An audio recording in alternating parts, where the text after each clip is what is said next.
El día de hoy vamos a terminar el capítulo 19 del libro de Apocalipsis, que hemos estado analizando hace ya bastante tiempo. Y nos están quedando 3 capítulos para finalizar el estudio sistemático de este libro. Ahora, recordar siempre que la importancia de este libro es una importancia para nosotros en el sentido de gratitud principalmente a Dios por causa de qué o de qué hemos sido librados. Más adelante va a decir, bienaventurado el que tiene parte en la primera resurrección, que somos nosotros, ¿no es cierto? ¿Por qué? Porque en definitiva uno de los beneficios de esa primera resurrección es no pasar por este periodo de 7 años que le espera al mundo. Por lo tanto, esto es lo que nos tiene que impulsar también a vivir vidas que santificadas en el Señor, centradas en su voluntad, con capacidad de servir, y como lo dije el domingo también, tenemos una sola vida para servirle al Señor en este plano, en esta tierra, ¿no es cierto? La vida eterna será otra etapa, y la mejor forma de invertirla o de gastarla, como dice también la Escritura, es siendo fiel al Señor, en el lugar donde Él nos ha puesto, en el lugar donde Él nos ha puesto. ¿Estamos? Capítulo 19, última sección. Recordamos brevemente, ¿no es cierto?, que este capítulo 19 lo dividimos en 3 partes. Primero, las alabanzas en el cielo. Había una alegría muy grande en el cielo, un gozo gigantesco por varias razones. La primera de ellas es porque se había completado el círculo de la salvación, se había instaurado la justicia plena y porque el dominio de Dios nuestro Señor se ha concretado en su totalidad. Recuerden que hasta hoy, ¿no es cierto?, Satanás es el príncipe de la potestad del aire, dice que tiene un dominio sobre la potestad del aire. Por supuesto que es un dominio limitado, es un dominio delegado, pero tiene un dominio. En este instante o en este momento, ¿no es cierto?, Dios va a tomar el control de todo, y por supuesto porque ha llegado este evento maravilloso que son las bodas del Cordero. Y dijimos que esta cena de las bodas, que es la segunda parte, o la segunda sección de estudio, por supuesto que todo estaba enmarcado dentro de un concepto cultural de la boda judía. El novio es Jesús, la novia es la iglesia. Y cuando hablamos nosotros, de la boda, estábamos hablando principalmente o casi exclusivamente de la ceremonia íntima que en el judaísmo se practicaba cuando el rabino sellaba la unión, ¿no es cierto? Y normalmente estaban solamente los padres del novio y de la novia. Sin embargo, la cena de las bodas ya estamos hablando de que era la celebración de esto, que podía durar 1 o más días dependiendo de los recursos de los novios. Y esa cena estaban los invitados, ¿no es cierto? Y dijimos que los invitados, según la Escritura, son todos los santos del Antiguo Testamento, más todos los santos del tiempo de la tribulación, gran tribulación, que murieron y fueron llevados al cielo, ¿ya? Que no son parte de la novia. La novia de Cristo es desde Hechos 2 hasta el rapto. Esa es la novia de Cristo, la iglesia. ¿Estamos?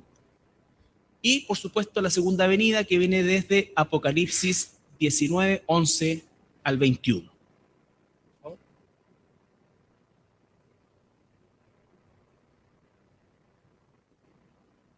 La tercera y última parte. Entonces vi el cielo abierto, y he aquí un caballo blanco, y el que lo montaba se llamaba Fiel y Verdadero, y con justicia juzga y pelea. Sus ojos eran como llama de fuego, y había en su cabeza muchas diademas, y tenía un nombre escrito que ninguno conocía, sino él mismo. Estaba vestido de una ropa teñida en sangre, y su nombre es el Verbo de Dios. Y los ejércitos celestiales, vestidos de lino finísimo, blanco y limpio, le seguían en caballos blancos. De su boca sale una espada aguda para herir con ella a las naciones, y él las regirá con vara de hierro, y él pisa el lagar del vino del furor y de la ira del Dios Todopoderoso. Y en su vestidura y en su muslo tiene escrito este nombre: Rey de Reyes y Señor de Señores.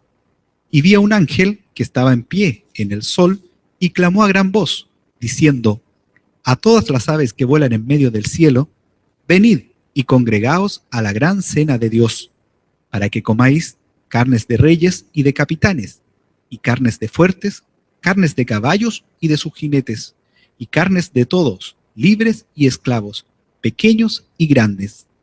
Y vi a la bestia, a los reyes de la tierra y a sus ejércitos, reunidos para guerrear contra el que montaba el caballo y contra su ejército. Y la bestia fue apresada, y con ella el falso profeta que había hecho delante de ella las señales con las cuales había engañado a los que recibieron la marca de la bestia y habían adorado su imagen. Estos dos fueron lanzados vivos dentro de un lago de fuego que arde con azufre. Y los demás fueron muertos con la espada que salía de la boca del que montaba el caballo, y todas las aves se saciaron de las carnes de ellos. Bien.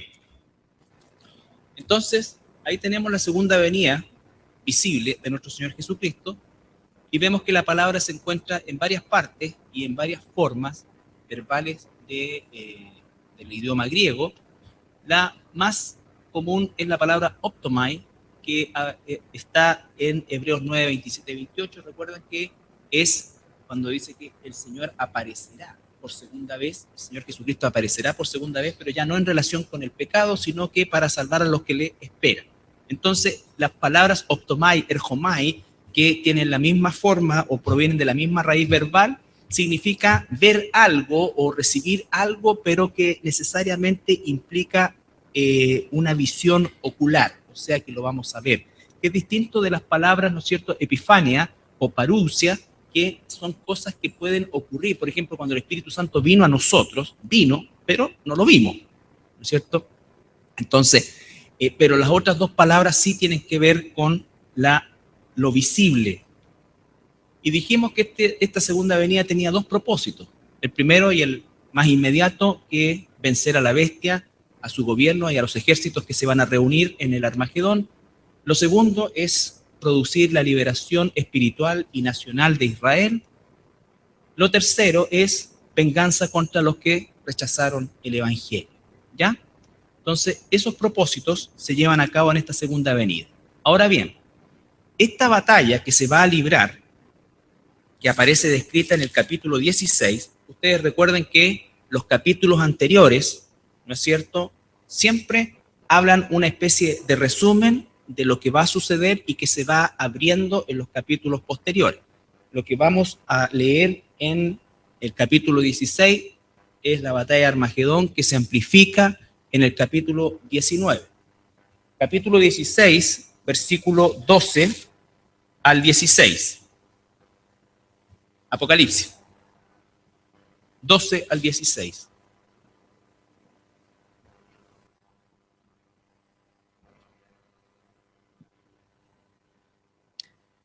El sexto ángel derramó su copa sobre el gran río Éufrates, y el agua de éste se secó, para que estuviese preparado el camino a los reyes del oriente. Y vi salir de la boca del dragón, y de la boca de la bestia, y de la boca del falso profeta, 3 espíritus inmundos a manera de ranas, pues son espíritus de demonios que hacen señales, y van a los reyes de la tierra en todo el mundo, para reunirlos a la batalla de aquel gran día del Dios Todopoderoso. He aquí, yo vengo como ladrón. Bienaventurado el que vela y guarda sus ropas, para que no ande desnudo y vean su vergüenza. Y los reunió en el lugar que en hebreo se llama Armagedón. La palabra Armagedón, o el nombre Armagedón, como dice ahí, ¿no es cierto? Ar es monte, meseta, o meseta, ¿no es cierto? Y Megido es asentamiento. Entonces, es un asentamiento sobre una meseta. Eso es lo que se llama Armagedón. Ahora, esa es una foto relativamente actual de este valle del Armagedón que nos muestra una singularidad respecto a la situación actual de la nación de Israel. Israel, como ustedes saben, tiene una situación crítica en cuanto a la construcción o terrenos para poder construir casas, ¿cierto? Por eso es que normalmente se está hablando de los asentamientos y todo este tipo de cosas. ¿Por qué? Porque hay una escasez gigantesca de terrenos para construir y la población judía está aumentando cada día por el retorno de judíos de todas partes del mundo. Sin embargo, de manera muy increíble, este valle permanece si ustedes ven, es una extensión gigantesca de territorio, permanece sin ser, no se levantan construcciones ahí, tampoco se ocupa mucho para la agricultura, ¿no es cierto? Y de hecho tiene una gran carretera que atraviesa todo, viene desde Jerusalén y va hacia el sur, ¿no es cierto? Pero no está construido. Los judíos tienen la capacidad de construir en cualquier parte, o sea, los terrenos, sean pedregosos, húmedos, lo que sea, ellos tienen la capacidad de construir la tecnología, ¿no es cierto?, y la voluntad de hacerlo. Pero esto es absolutamente atípico dentro de lo que podríamos pensar nosotros las políticas habitacionales de la nación de Israel. Y además, este sector del pequeño territorio de Israel no es un sector en conflicto. Es un sector completamente dominado por los israelitas, no es un sector en conflicto. Por lo tanto, no habría ninguna problema, digamos, en teoría, de hacer prácticamente una ciudad entera y más en ese lugar. Sin embargo, ahí hay otra toma, ¿no es cierto? Ese es el monte Tabor. ¿Se acuerdan cuál es el monte Tabor? El monte de la transfiguración. Es el monte Tabor. Nosotros estuvimos ahí. Entonces, ese es el Tel o el Megiddo, ¿ya? Esto es aproximadamente se han descubierto 15 estratos. El más antiguo es de la época de los cananeos, y esta zona, ¿no es cierto? Esto es grandote, ¿no es cierto? Es una verdadera ciudadela. Tiene todo un sistema de ingeniería extraordinario para la época, de cómo llevaban el agua, en fin, todo eso. Pero esta ciudadela se colocaba, o sea, era un punto crítico dentro de lo que era el dominio territorial en la época antigua, porque Megiddo está ubicado, ¿no es cierto?, al sur oeste un poco de Jerusalén, más o menos como a 50 kilómetros, y confluyen todo lo que viene del sur de Egipto, pasaba por acá, todo lo que venía del norte, de Siria o Líbano, pasaba por acá, todo lo que venía del mar Grande, que se llamaba en el tiempo de Jesús, pero que es el mar el Mediterráneo, ¿no es cierto?, también pasaba por acá, y por supuesto todo lo que venía del oriente o la Mesopotamia también pasaba por esta carretera, ¿ya? Entonces una carretera comercial, y esto, ¿no es cierto?, quien tenía esto tenía dominio sobre eso, sobre ese territorio. Ahora bien, dice, ¿no es cierto?, la palabra, primeramente en el versículo 16, dice capítulo 16, versículo 12, dice: el sexto ángel derramó su copa sobre el gran río Éufrates. Está describiendo eso, ¿no es cierto?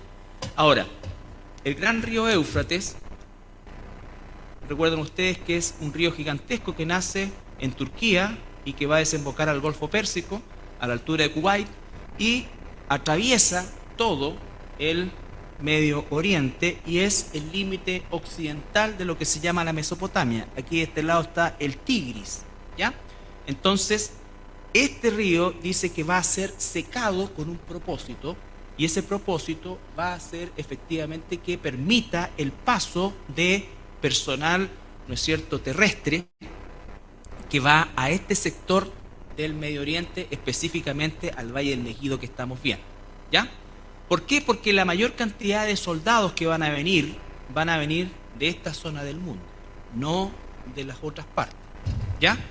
Ahora bien, dicen, ¿sí?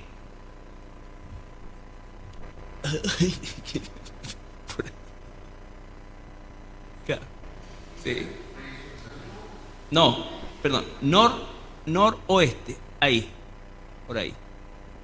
Es el puerto de Haifa, ¿no es cierto? O, bueno, eso era lo que era antiguamente Jope. ¿Ya? Jope. De ahí salió, ¿quién salió de Jope? Jonás, muy bien. ¿Ya? Entonces, también el valle de Armagedón, la palabra Armagedón como tal aparece esta única vez en el capítulo 16 de Apocalipsis, pero el valle aparece en toda la escritura. Lo encontramos como el valle del Megiddo, ¿ya? La palabra Megiddo, ¿no es cierto?, es una palabra aramea. También se le llama el valle de Josafat o el valle de la decisión, esos 4 nombres hacen alusión exactamente a la misma zona geográfica, ¿ya? Entonces, tenemos que van a ser reunidos estos ejércitos. Si nosotros nos vamos al versículo 13 del capítulo 16, 13 y 14, vamos a ver cómo es que va a empezar a operar esto.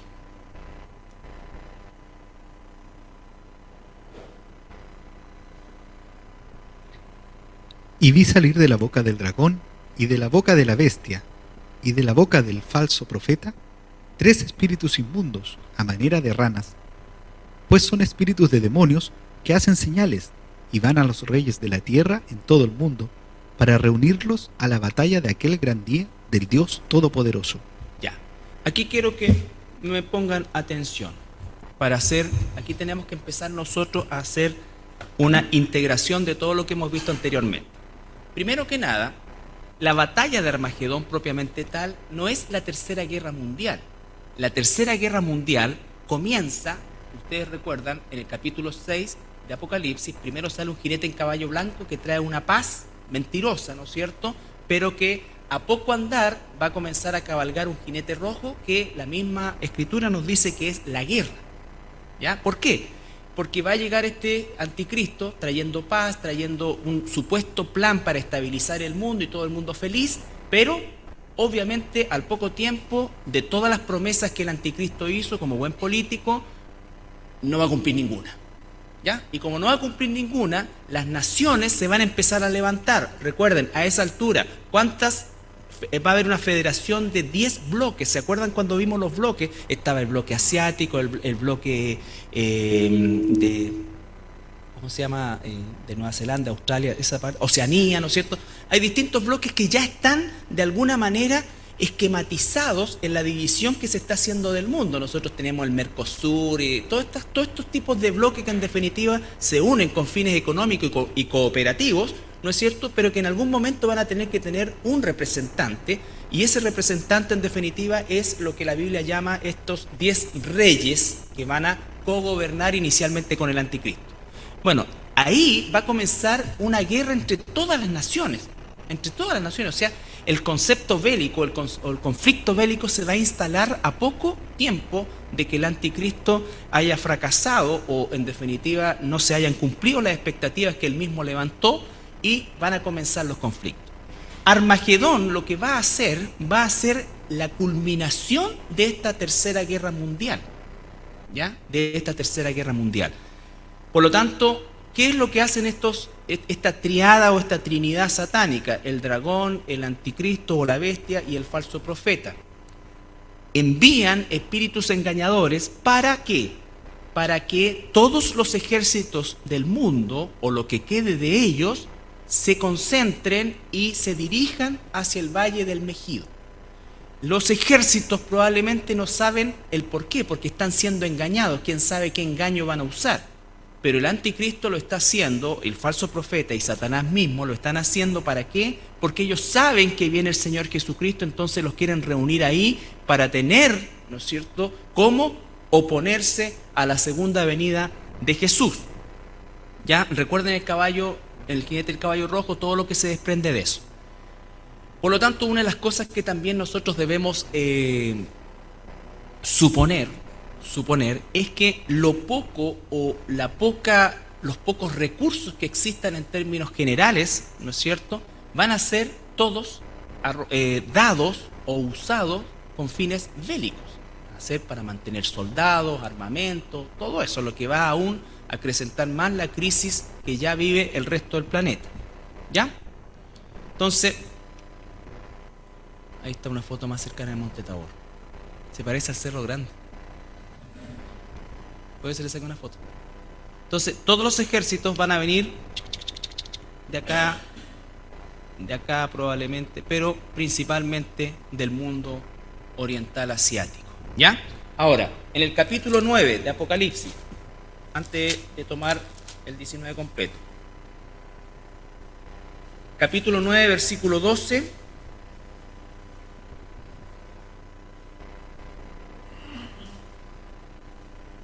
hasta el 19.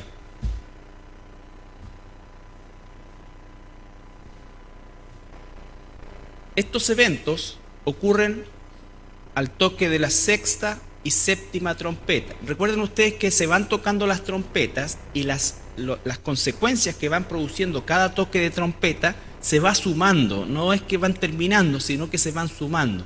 Por lo tanto, el Armagedón está entre la sexta y la séptima trompeta, que a la vez está entre la sexta y la séptima copa de la ira, que se abre en la séptima trompeta. El primer ay pasó. He aquí, vienen aún 2 ayes después de esto.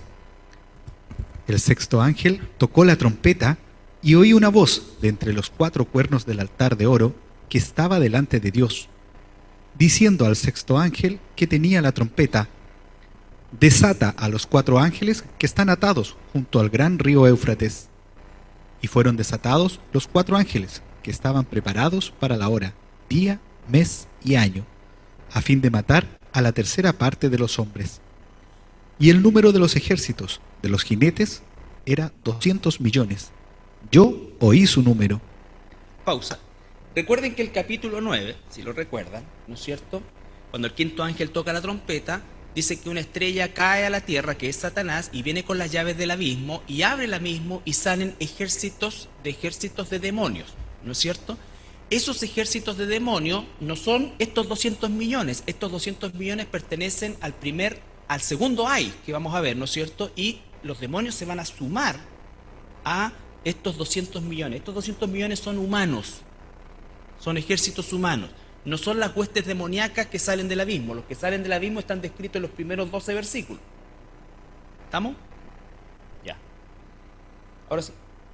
Así vi en visión los caballos y a sus jinetes, los cuales tenían corazas de fuego, de zafiro y de azufre, y las cabezas de los caballos eran como cabezas de leones, y de su boca salían fuego, humo y azufre. Por estas 3 plagas fue muerta la tercera parte de los hombres, por el fuego, el humo y el azufre que salían de su boca. Pues el poder de los caballos estaba en su boca y en sus colas, porque sus colas, semejantes a serpientes, tenían cabezas, y con ellas dañaban. Ya. Entonces aquí tenemos una visión que tiene Juan de la batalla, de la preparación de la batalla. Él dice, yo oí bien, o sea, sí, eran 200 millones, eso fue lo que oí, no estoy loco. ¿Por qué? Porque a ese entonces, en el momento en que Juan está escribiendo, en el año 90 o 95 después de Cristo, la población del mundo se calculaba en no menos de 100 millones de personas. En no menos de 100 millones de personas. Por lo tanto, un ejército de 200 millones era absolutamente impensado dentro de la mente de Juan. Y él comienza a hacer un relato de lo que ve, y dice que ve jinetes, y todas las características que tienen los caballos que montan son totalmente ajenas a la realidad del tipo de jinete o de soldado que veía Juan. Por lo tanto, muchos aquí, yo lo creo, hacen la descripción de carros blindados o de tipo de armamento de esta época o moderno, ¿no es cierto?, que en definitiva es lo que él con los elementos culturales que tenía pudo describir. Habla, ¿no es cierto?, de que los caballos y los jinetes, ¿no es cierto?, estos caballos los cuales tenían corazas de fuego, de zafiro y azufre, y las cabezas de los caballos eran como cabezas de leones, y de su boca salía fuego, humo, azufre. Entonces está hablando de cañones de elementos como el fuego, el azufre, que no eran habituales, ¿cierto? O sea, no solamente no era habitual, sino que no existía este tipo de coraza, ni de caballo, ni de ninguna cuestión al respecto, ¿ya? Entonces dice después que por estas 3 plagas fue muerta la tercera parte de los hombres. ¿Cuáles son esas plagas? El fuego, el humo y el azufre, ¿ya? El fuego, el humo y el azufre. O sea, está hablando de un tipo de guerra, porque no habla ahí, imagínense, no habla de sables, de lanzas, de espadas. Está hablando de elementos que no sabe cómo explicar, más bien los efectos.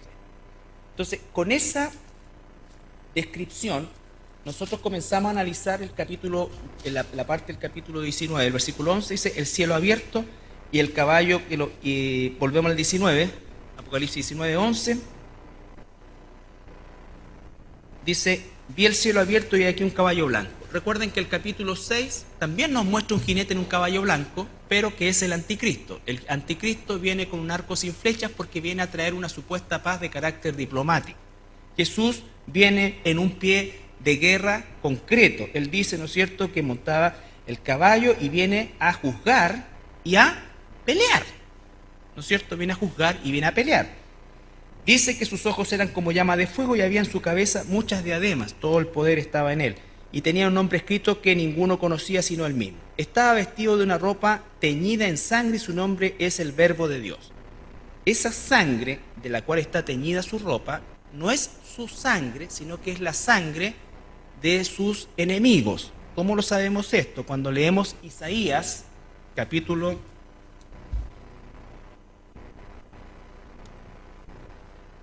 Isaías capítulo 63, versículos 3, 4 y 6.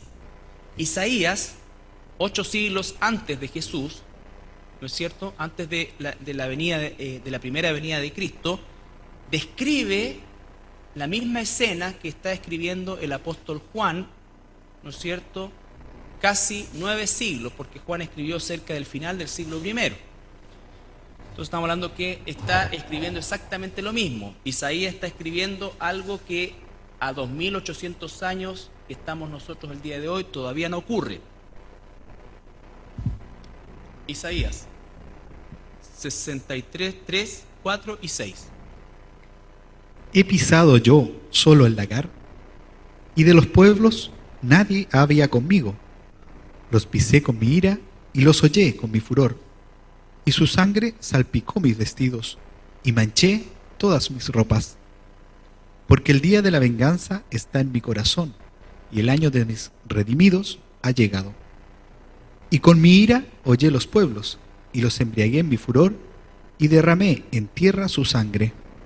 Ya, eso es lo que está diciendo entonces cuando dice que venía volviendo al 19, está vestido de una ropa teñida en sangre y su nombre es el Verbo de Dios. Esa sangre, vuelvo a insistir, no es su sangre, Jesús ya derramó su sangre. Es la sangre de todos los que mueren producto de esta batalla. Recuerden que la Biblia dice que la sangre, porque este es un valle, se va a elevar casi al nivel del freno de los caballos. Por ejemplo, cuando uno lee el libro de Antigüedades de Flavio Josefo, la Guerra de los Judíos de Flavio Josefo, Josefo describe que en la rebelión judía y después los romanos destruyen Jerusalén, los romanos mataron más de 1 millón de judíos, Dice que Jerusalén está en bajada, está así, y dice que eran verdaderos ríos de sangre que traían los cadáveres de los judíos muertos, ¿ya? Ahí la sangre corría, acá la sangre se estanca o se aconcha. ¿Por qué? Porque es un valle, el valle de Josafat. Entonces, esa sangre es la sangre de los enemigos de Dios, que están siendo derrotados y están siendo eliminados por nuestro Señor Jesucristo. Versículo 14. El Verbo de Dios. ¿Dónde más aparece este título para Jesús? En Juan 1.1, ¿no es cierto? En el principio era el Verbo era con Dios y el Verbo era Dios, no un Dios como satánicamente dicen los testigos de Jehová. Versículo 14. Y los ejércitos celestiales, vestidos de lino finísimo, blanco, limpio, le seguían en caballos blancos. Esos ejércitos celestiales están sin duda alguna compuestos por la iglesia, que es aquella que se le entrega este tipo de vestidura, lino finísimo, ¿no es cierto?, y resplandeciente. Los ángeles, porque dice en Mateo que Jesús vendrá con sus santos ángeles, ¿no es cierto?, y seguramente, puede que sí, puede que no, los santos del antiguo pacto, del Antiguo Testamento, resucitados y con cuerpos glorificados, y los santos muertos, decapitados, asesinados durante el tiempo de la tribulación, resucitados y con cuerpo glorificado. La iglesia tiene que sí o sí venir porque el gobierno que se va a establecer en esta tierra es un gobierno que va a ser terrenalmente judaico, pero los que van a cogobernar también con Jesús dice que es la iglesia, ¿ya? Recuerden que Jesús viene a establecer, como lo vamos a ver en el capítulo 20, este ciclo de 1000 años donde va a reinar la justicia, donde va a reinar, verdaderamente se va a cumplir lo que se debió haber cumplido en el jardín del Edén. Dice entonces, pues, versículo 15, de su boca sale una espada aguda para herir con ella a las naciones. ¿No es cierto? Las naciones que se reunieron para ir y pelear contra Jesús. Y él después de la batalla, después que se restablezca en el milenio, las regirá con vara de hierro. Vara de hierro, ¿no es cierto? Y él pisa el lagar del vino del furor y de la ira del Todopoderoso. Jesús va a gobernar en el milenio con vara de hierro, no con martillo de terciopelo, con vara de hierro. Es decir, su ley va a ser estricta, y cuando lo veamos, ¿no es cierto?, en el tema del milenio, nos vamos a dar cuenta que va a ser así. Pero nosotros no estamos bajo esa ley. ¿Por qué? Porque nosotros ya estamos con cuerpo glorificado. Ahora, en su vestidura y en su muslo tenía escrito el nombre Rey de Reyes y Señor de Señores. Y vi un ángel que estaba de pie en el sol y clamó a gran voz diciendo a todas las aves que vuelan en medio del cielo: venid y congregaos a la gran cena de Dios. Entonces el ángel, probablemente Juan vio que no se puso exactamente arriba del sol, en el sol mismo, sino que sobre el sol que se ve, ¿ya? Pero el tema es que hace un llamado a las aves del cielo, carroñeras, para que se preparen porque van a tener un banquete. Le dice el versículo 18: para que comáis carnes de reyes y de capitanes, y carnes de fuertes, carnes de caballos y de sus jinetes, carnes de todos, libres, esclavos, pequeños y grandes. Esto es devastador porque nos damos cuenta que el anticristo no terminó con ninguna de las, entre comillas, supuestas desigualdades con que todos los gobiernos y políticos del mundo pretenden terminar, ¿no es cierto? Hay libres, hay esclavos, hay poderosos, hay débiles, en fin, todos, grandes, pequeños, jóvenes, viejos, no sabemos, ¿ya? Probablemente a esa altura, por la escasez de gente, exista lo que se dio, por ejemplo, en la Segunda Guerra Mundial, en que hubo una ordenanza por parte de Hitler que cualquier niño, mujer, lo que fuera capaz de empuñar un fusil, tenía que ir a la guerra. Ya, tenía que ir a la guerra. No creamos que estos ejércitos que van a estar acá van a ser todos 100% profesionales. No, o sea, va a ser gente, aquí dice, todo tipo de gente. Todo tipo de gente. ¿Ya? Y vi a la bestia, a los reyes de la tierra y a sus ejércitos reunidos para guerrear contra el que montaba el caballo y contra su ejército. ¿Qué ocurre? Nos dice que la bestia fue apresada y con ella el falso profeta que había hecho delante de ella las señales con las cuales había engañado a todas, había engañado a los que recibieron la marca de la bestia y habían adorado su imagen. Estos dos fueron lanzados vivos dentro del lago de fuego que arde con azufre, de un lago de fuego que arde con azufre. El anticristo y el falso profeta son tomados y son enviados inmediatamente a su morada eterna, que es este lago de fuego. ¿Qué es el lago de fuego? No se sabe a ciencia cierta qué es. Lo que sí se sabe que no es lo mismo que el infierno, que está en el centro de la tierra.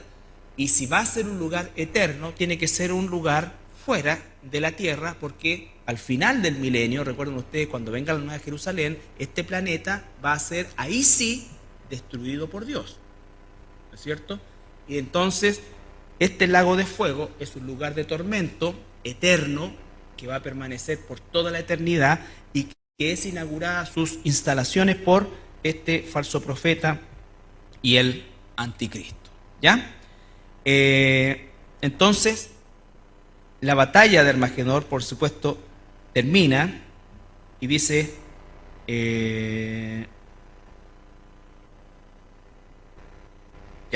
Y los que recibieron la marca de la bestia y habían adorado su imagen, estos dos fueron lanzados vivos dentro de un lago de fuego que arde con azufre. Y los demás fueron muertos con la espada que salía de la boca del que montaba el caballo, y todas las aves se saciaron de sus carnes. Entonces, el final de esta batalla es que muere todos aquellos que se levantaron en contra de él, del Señor. Y por eso es que la espada que sale de la boca de Jesús, por cierto, la Biblia dice que la espada de Dios es su palabra, ¿no es cierto? Pero entendemos también que tiene que haber una espada literal que use Jesús. ¿Por qué? Porque hay derramamiento de sangre, hay muerte. No sé si hace una espada láser o alguna cosa, pero con algo va a pasar. ¿Ya? Con algo va a pasar. Ese es el final del capítulo 19. Esa batalla.